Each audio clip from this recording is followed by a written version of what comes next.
မင်္ဂလာပါခင်ဗျာကျွန်တော်ရဲ့ဗမာသမိုင်းလမ်းကြောင်းပေါ်ကမှတ်တိုင်များ podcast ကနေကြိုဆိုပါရစေကျွန်တော်ကတော့ချစ်ရှိပါသမိုင်းဆိုတာမှတ်တစ်ချက်လိုပါပဲအတိတ်ကိုကြည်ကြည်အားဖြင့်ကျွန်တော်တို့ဘယ်သူလဲဘယ်ကလာတယ်လဲဆိုတာကိုသိနိုင်ပါတယ်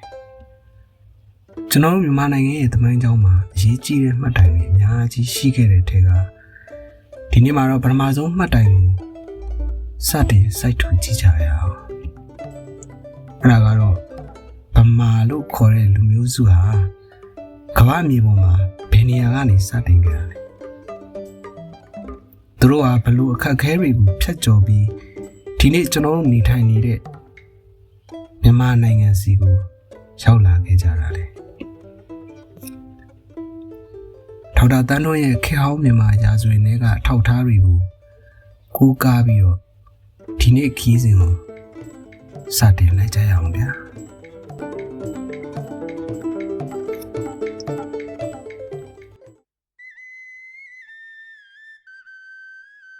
လွန်ခဲ့တဲ့နှစ်ပေါင်း2000ကျော်3000လောက်ကို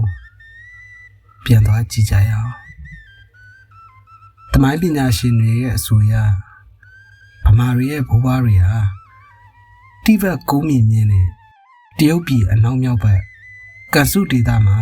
အခြေချခဲ့ကြပါတယ်သူတို့ဟာတိဘက်မြန်မာအနွယ်ဝင်တွေပါ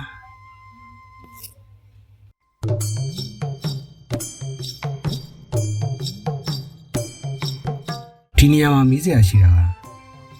ဘာလို့အဲ့ဒီကုန်းမြင့်မြင့်ကြီးတွေကနေထွက်လာခဲ့ကြတာလဲ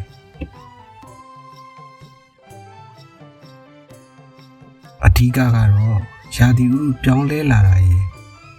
နောက်ပြီးအင်အားကြီးတဲ့တရုတ်မျိုးနွယ်စုတွေရဲ့နေမြေချက်ထွင်မှုတွေကြောင့်ရပါ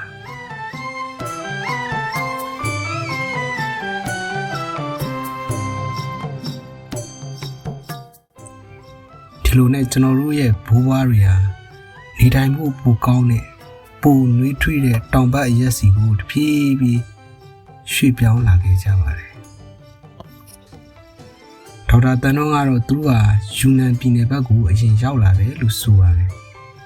အဲဒီကနေမှတစ်ဆင့်မြန်မာနိုင်ငံအရှေ့မြောက်ဘက်ကတောင်တန်းတွေကိုဖျက်ကျော်ပြီး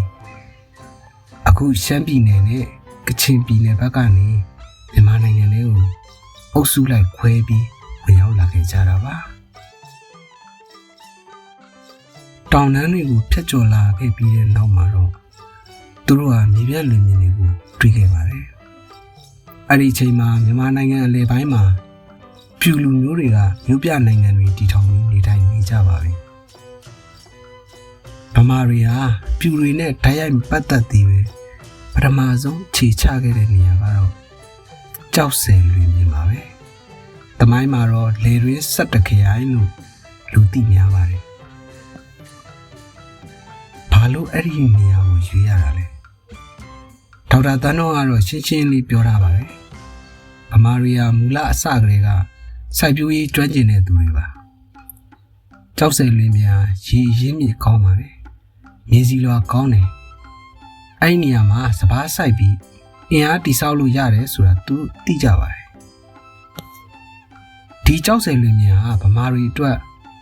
အင်ပါယာတည်ထောင်မှုအတွက်လေ့ကျင့်ရေးကွင်းကြီးဖြစ်ခဲ့ပါတယ်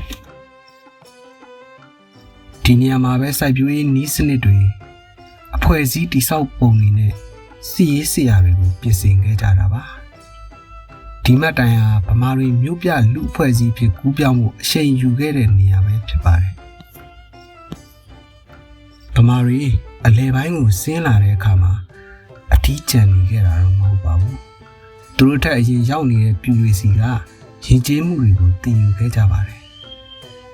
ဥပမာအဖြစ်စာပေဘိတုကနေကိုးကွယ်ယုံကြည်မှုတွေကိုပေါ့ဒေါက်တာတန်းတော်ထောက်ပြတာတခုကတော့ဗမာတွေဟာသူတစ်ပါးရဲ့ယဉ်ကျေးမှုကိုဖျက်ဆီးတာထက်ပေါင်းဆက်ပြီးပိုကောင်းအောင်လုပ်တတ်တဲ့အရေးချင်းရှိပါတယ်ပြူတွေရဲ့မြို့ပြနည်းပညာမွန်တွေရဲ့စာပေနဲ့ဗုဒ္ဓဘာသာအခြေခံတွေဟာဗမာတွေရဲ့တက်ကြွတဲ့အာမန်တွေပေါင်းဆက်သွားတဲ့အခါကျွန်တော်တို့နောက်ပိုင်းမှာ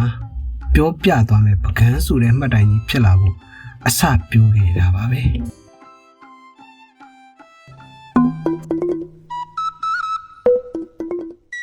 ဒီနေ့ကျွန်တော်တို့ရဲ့ပထမဆုံးမှတ်တိုင်မှာတီးလိုက်ရတာကတော့ကျွန်တော်တို့ကခက်ခဲတဲ့ခီးရှည်ကြီးကိုဖြတ်ကျော်လာခဲ့တဲ့ခန္ဓာရည်ရှိတဲ့လူမျိုးစုဖြစ်တယ်ဆိုတာပါပဲတိဘက်ကုန်းမြင့်မြင့်ကနေအေယာဝတီမြစ်ဝှမ်းအထိတောင်တန်းတွေကနေကြောက်စဲလွင်မြစ်ထိဒါဟာဗမာသမိုင်းရဲ့အစအဦးခီးစဉ်ပါပဲ